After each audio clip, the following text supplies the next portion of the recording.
नमस्कार मित्रों, अगली क्लास के अंदर हमने रेडियम की उत्पत्ति के बारे में देखा था कि अनंत ब्रह्मांडों से यात्रा करता हुआ रेडियम हमारे पृथ्वी तक कैसे आया। रेडियम के पितामह के बारे में देखा था कि यूरानियम उसके पितामह हैं और आयोनियम उसके पिता। मतलब कि यूरानियम को लंबे समय तक पड़े रहने दो तो इसके अंदर से आयोनियम बनता है और आयोनियम लंबे समय तक पड़ा रहता है तो इसके अंदर से रेडियम बनता है। पीच ब्लेडी नामक पदार्थ से उसकी उत्पत्ति हुई, ये भी बात बताई मुझे। यह रेडियम कितना मूल्यवान है, चिकित्सा क्षेत्र में इसकी क्या उपयोगिता है, इसके बारे में अब हम आगे देखते हैं। तो देखें, अच्छा, तुमने कभी पारस पत्थर का नाम सुना है? यहां रेडियम आत्मकथा बताते हुए हमें प्रश्न करता है, क्या कि तुमने कभी पारस पत्थर का नाम सुना है? एक पारस पत्थर एक ऐसा है कि वे लोहे को छुआने से लोहा भी सोना बन जाता है। ऐसा एक कीमती पत्थर है जो हमारे कई धर्म पुस्तकों के अंदर इसका वर्णन भी किया गया है। यह है या नहीं यह दूसरी बात है, लेकिन यह हमें मानना पड़ेगा। यह वह पत्थर है कि जिनके स्पर्श से लोहा भी सोना बन जाता। तो ऐसे पारस मणि से लोहा भी सुवर्ण बन जाता है, ऐसा एक पत्थर है। ऐसी बात हमने कई बार सुनी है। और जस्ता चांदी का रूप ग्रहण करता है।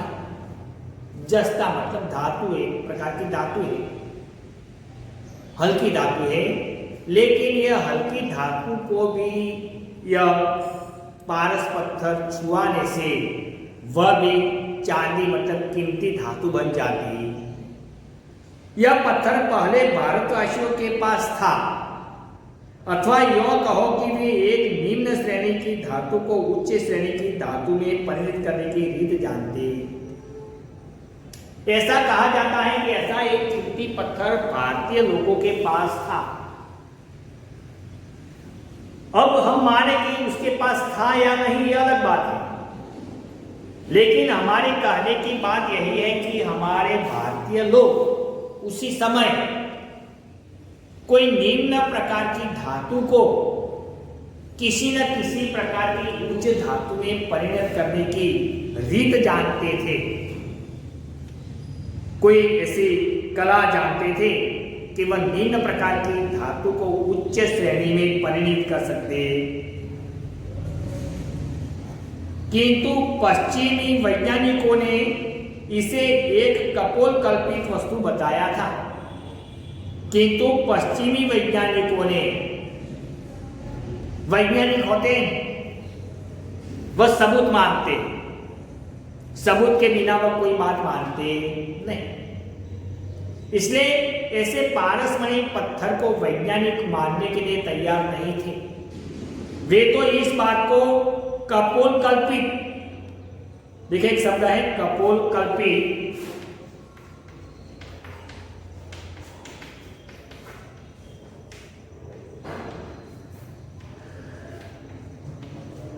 क्या शब्द है कपोल कल्पित, मन घड़न,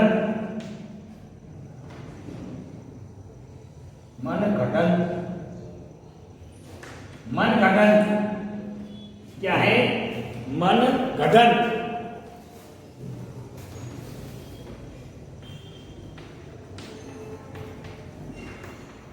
मन मन में उत्पन्न हुई बातें, काल्पनिक बातें, ऐसी काल्पनिक बातें बताया और इसकी हंसी उड़ाई और मजाक उड़ाया गया। अब मेरे आविष्कार से उनकी आंखें खुली। आंखें खुला एक मुहावरा है।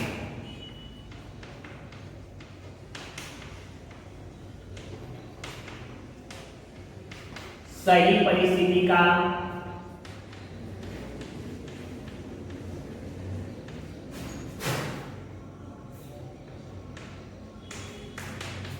भान होना। सही परिस्थिति क्या है उसकी पहचान होना। आंखें खुलना मतलब सही परिस्थिति का भान। अब मेरी उत्पत्ति हुई नहीं, रेडियम कहता है कि मेरी उत्पत्ति हुई, तब वैज्ञानिकों की आंखें खुल गई। वे समझने लगे कि जैसे यूरेनियम से मैं और मुझसे हीलियम धातु बनती हैं, उसी प्रकार और धातुएं भी एक दूसरे का रूपांतरण ग्रहण कर सकती। अब वैज्ञानिकों ने मान लिया कि यूरेनियम से आयोनियम और आयोनियम से मैं बनता हूं। इसी प्रकार विविध प्रकार की धातुएं आपस में मिलकर कोई नई धातु रूप धारण कर सकती है। वैसी बात अब वैज्ञानिकों ने मान ली।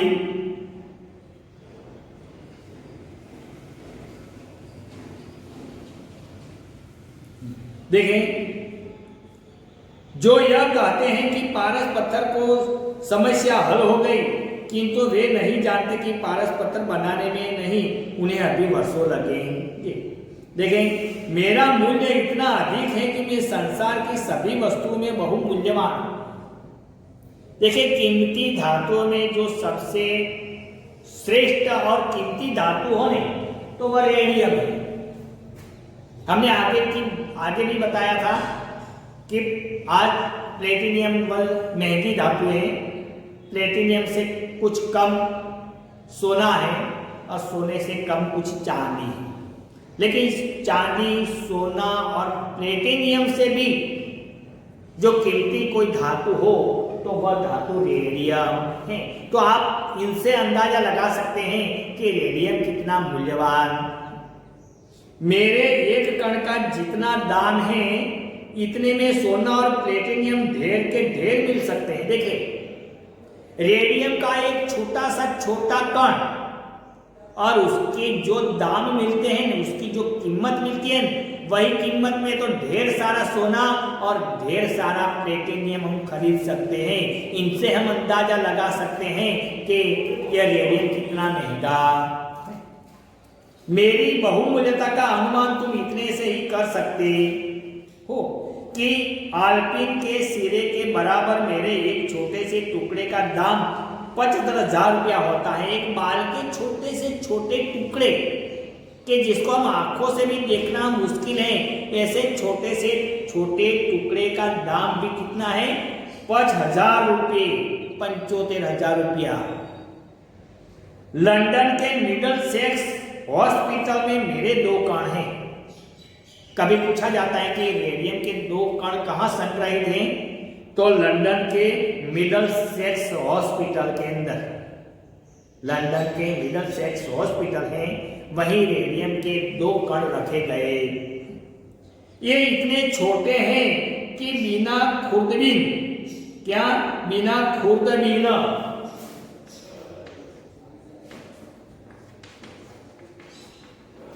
खुरदबीन मतलब सूक्ष्मदर्शक यंत्र,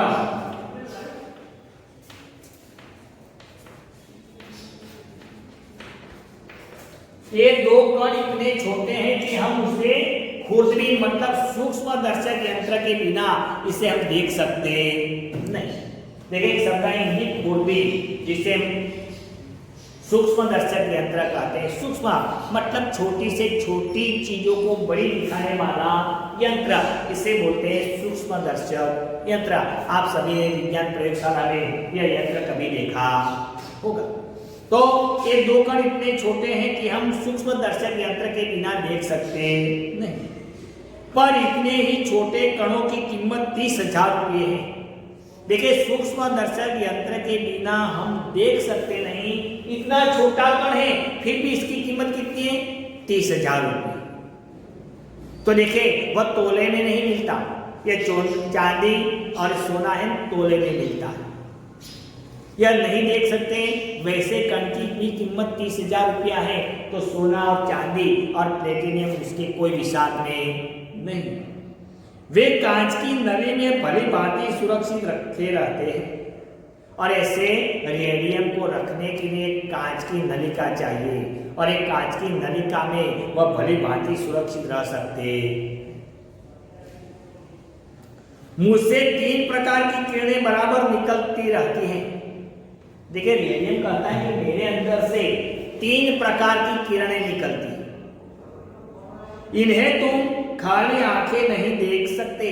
देखिए रेडियम में से 3 प्रकार की जो किरणें निकलती है, वह किरणों को हम नरी आंख से, खाली आंख से या बिना यंत्र से हम देख सकते नहीं।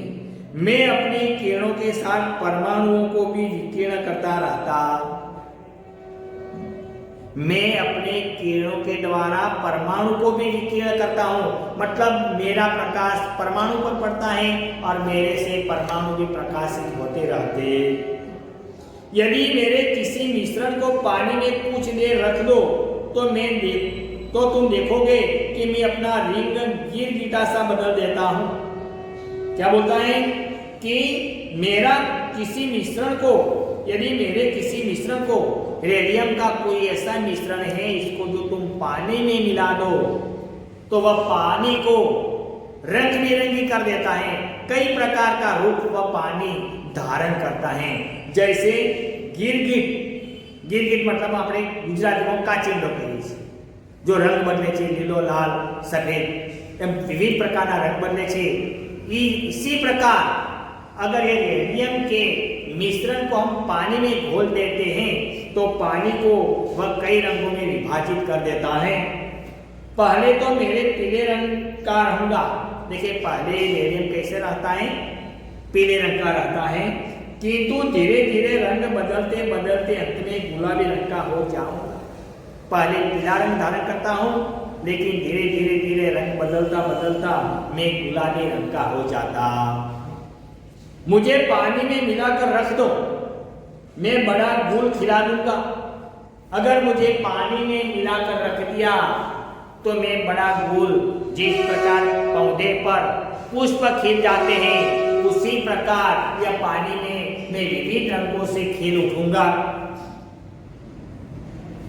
एक बात और याद रखो कि मेरे पास तापक्रम आसपास के स्थानों के तापक्रम से अधिक रहता है। कि मेरा तापक्रम है वह आसपास के तापक्रम से जरा अधिक है। मेरा तापक्रम है ना वह आसपास के पदार्थों से थोड़ा अधिक रहता। अब मेरी कुछ उपयोगिता को सुनो। देखिए इसकी यहाँ कीमत बताई, इसका मूल्य बताया गया। वह क्यों श्रेष्ठ है? शेर, इंद्र और रत्न की तरह वह क्यों श्रेष्ठ है, उसी प्रकार वह अपनी उपयोगिता के बारे में बताता है। अब मेरी कुछ उपयोगिता को सुन लो। नासूर के रोगियों की चिकित्सा मेरे द्वारा की जाती है। एक शब्द है नासूर।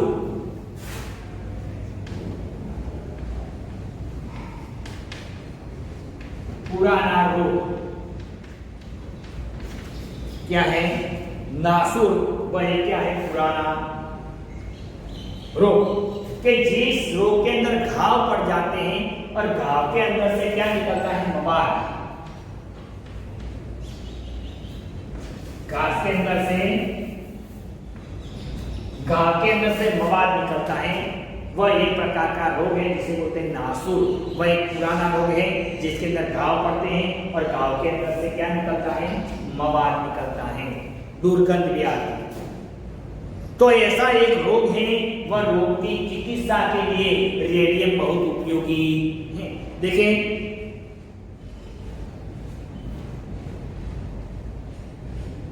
कि नासूर के रोगियों की चिकित्सा मेरे द्वारा की जाती है। चिकित्सा मतलब सारवार। हजारों रोगियों की जान मेरे बदौलत बच गई है।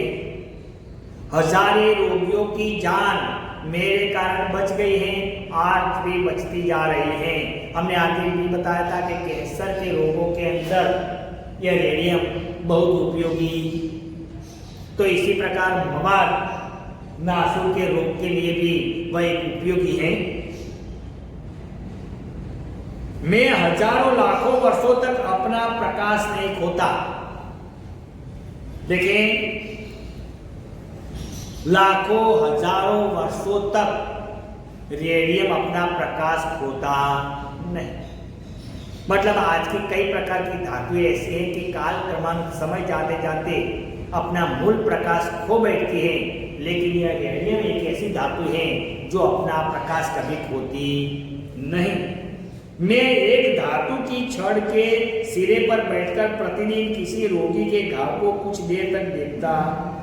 मैं एक धातु की छड़ એટલે नोक, मैं एक धातु की नोक के सिरे पर बैठकर प्रतिदिन दररोज किसी रोग के घाव को कुछ देर तक देखता रहता हूं। मैं घाव को कई देर तक, कई समय तक देखता रहता।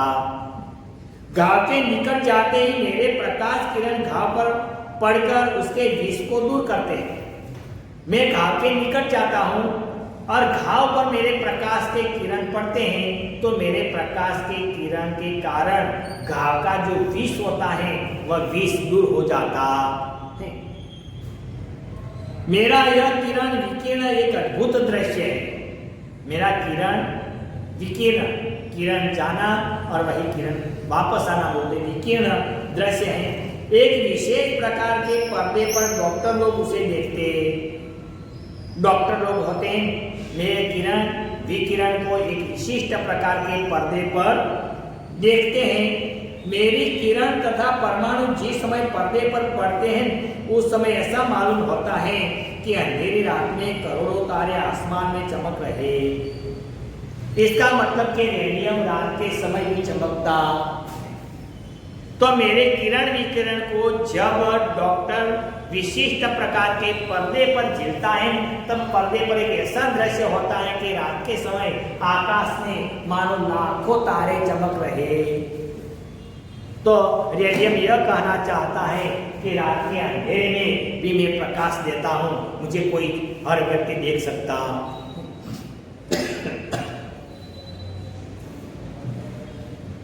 मेरे किसी कण से वर्षों का लेने पर भी वजन कम नहीं होता।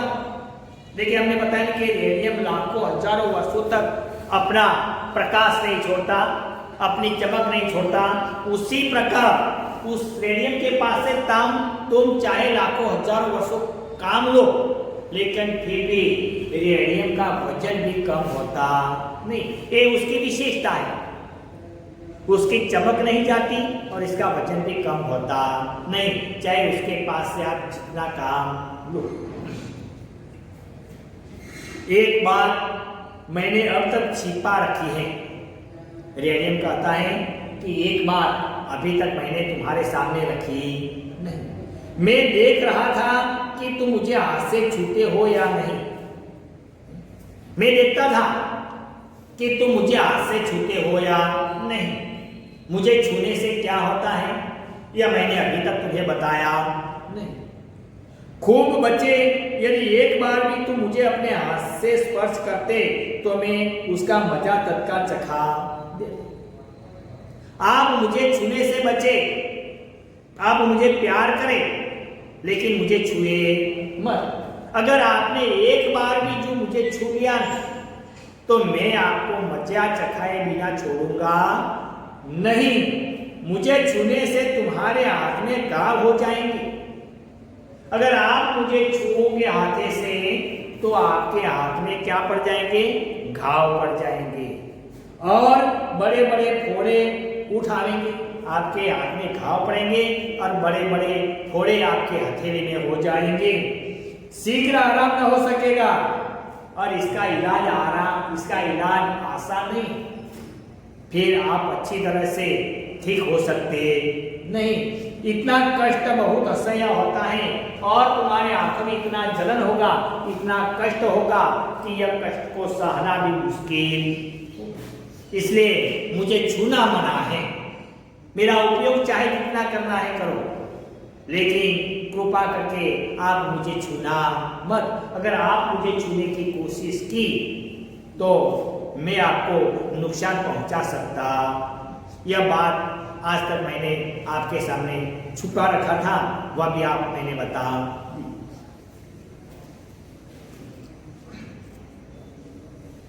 इतने से तुम यह न समझ लेना कि मेरी उपयोगिता का अंत हो गया।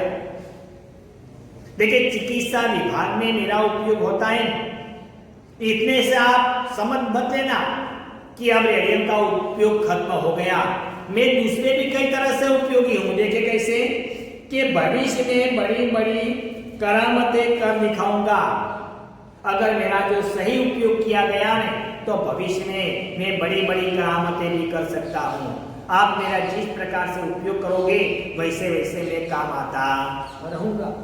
मेरी विलक्षण चालों को सुन तुम्हें दांतों तले अंगुली दबानी पड़ेगी।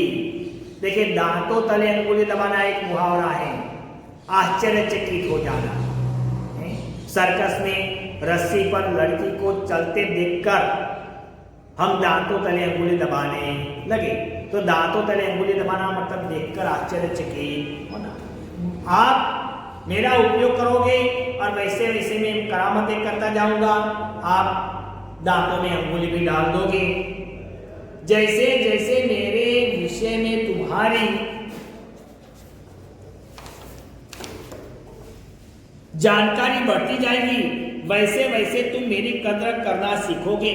जैसे जैसे मेरे बारे में तुम्हारी जानकारी बढ़ती जाएगी, मेरा उपयोग बढ़ता जाएगा, मेरे बारे में आप बहुत कुछ जानते जाओगे, वैसे वैसे तुम मेरी कदर करते जाओगे। दिन दिन विज्ञानविदताओं की दृष्टि मुझ पर अधिक रहेगी। दिन प्रतिदिन वैज्ञानिकों की दृष्टि मेरे पर अधिक से अधिक रहती है। मेरा और उपयोग करना चाहते, मैं उनकी खोज का कारण अभी बहुत दिनों तक बना रहूंगा। मैं वैज्ञानिकों की खोज का कारण कई दिनों तक बना रहूंगा। मेरा ही नाम धारण कर एक कृत्रिम वस्तु चल निकली। कृत्रिम मतलब बनावटी। जो भगवान निर्मित है उसे हम कुदरती बोलते हैं, और मनुष्य जिसका निर्माण करता है उसको हम बोलते हैं कृत्रिम, नकली।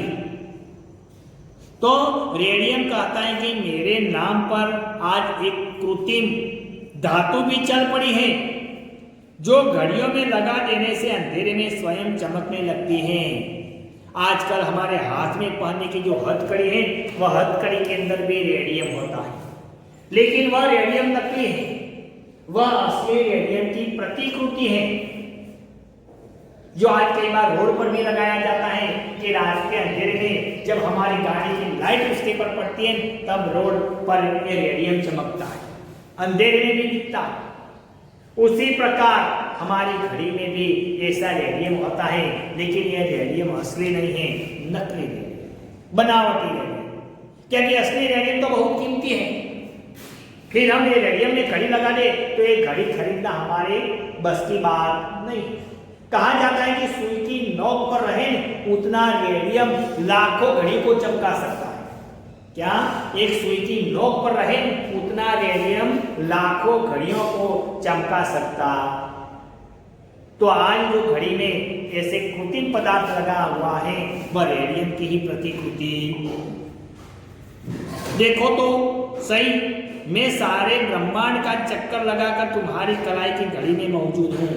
देखो कितने ब्रह्मांडों को पार करता हुआ अग्नि से सिकुड़ी हुई यह पृथ्वी बनी, और पृथ्वी के नीचे में कई लाखों हजारों वर्षों तक पड़ा रहा, और फिर मैं पृथ्वी से बाहर निकला और तुम्हारी घड़ी तुम्हारे हाथ में आ गए।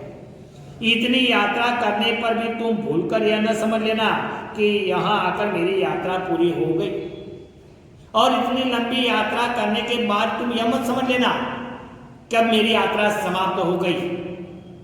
अभी तो मुझे बहुत पूरी यात्रा करना बाकी है। मैं अभी और यात्रा करूंगा और करता जाऊंगा। मुझे और यात्रा करना बाकी है, मैं हमेशा यात्रा करता रहूंगा। जिस प्रकार साधु तो चलता भला, उसी प्रकार रेडियम भी चलता भला। बस एक बात और, मैं भारतवासियों पर प्रसन्न नहीं हूं।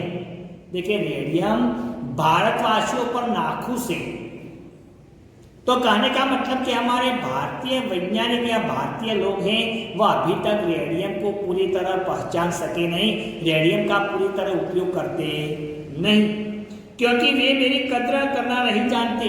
देखिए, रेडियम की कद्र करना भारतीय लोग जानते नहीं, क्योंकि भारतीय वैज्ञानिक रेडियम के बारे में कुछ और ज्यादा जानकारी प्राप्त करना चाहते नहीं। जितना उपयोग है उतने में ही वह मजा लेते हैं। देखो, भारत में कितनी खाने हैं। देखिए, रेडियम की तो भारत में खाने हैं, लेकिन फिर भी भारतीय लोगों को रेडियम की कोई पड़ी नहीं है। वह कितनी कीमती धातु है, फिर भी आज हमारे लोग उनसे अनदेखा करते हैं। इसलिए रेडियम भारतवासियों से नाखुश है। जहाँ मैं विद्वान हूँ, किंतु उनमें इतनी शक्ति नहीं, इतना अधिकार नहीं कि वे मुझे खोद कर निकाले और मेरी उपयोगिता को समझे कि भारत देश में मेरी तो खाने हैं, लेकिन भारतीय लोगों के अंदर इतनी शक्ति नहीं कि वे मेरी उपयोगिता के बारे में जाने, मुझे इस खान में से निकाले और मेरा उपयोग करे। तुम मुझे आदर की दृष्टि से देखो। क्या? तुम मुझे आदर की दृष्टि से देखो, तुम मेरी उपयोगिता को समझो, मेरी कद्र करना सीखो, फिर देखो मैं तुम्हारा दास बनने को तैयार। तुम मेरी कद्र करो, मेरी उपयोगिता के बारे में देखो, मुझे आदर की दृष्टि से देखो, देखो मैं क्या क्या कमाल कर दिखाता, मैं तुम्हारा दास बन जाता, मैं तुम्हारे देश को कहाँ से कहाँ ले जा सकता। तो देखो मित्रों, यहाँ एक विज्ञान वार्ता के आधार पर रेडियम के आधार तथा एकम के द्वारा महावीर प्रसाद द्विवेदी ने रेडियम के बारे में सुंदर जानकारी प्राप्त की। रेडियम की उत्पत्ति से लेकर उसकी उपयोगिता और वह कितना मूल्यवान है, उसके बारे में सुंदर बात हजारी प्रसाद द्विवेदी ने रेडियम की आत्मकथा में बताई। थैंक यू मित्रों। तो आज हम ये एकम यहाँ समाप्त करते हैं। आप इस एकम के नीचे जो स्वाध्याय लिखा है, विकल्प है, एक वाक्य के प्रश्नोत्तर है, दो वाक्यों के प्रश्नोत्तर है, 5-6 वाक्यों के प्रश्नोत्तर है और आशय स्पष्ट कीजिए। कुल मिलाकर 5 प्रश्न हैं। वह 5 प्रश्न आप सही उत्तर में अच्छे अक्षरों से अपनी नोटबुक में एकम नंबर 12 में स्वाध्याय में अवश्य लिखें। Thank you.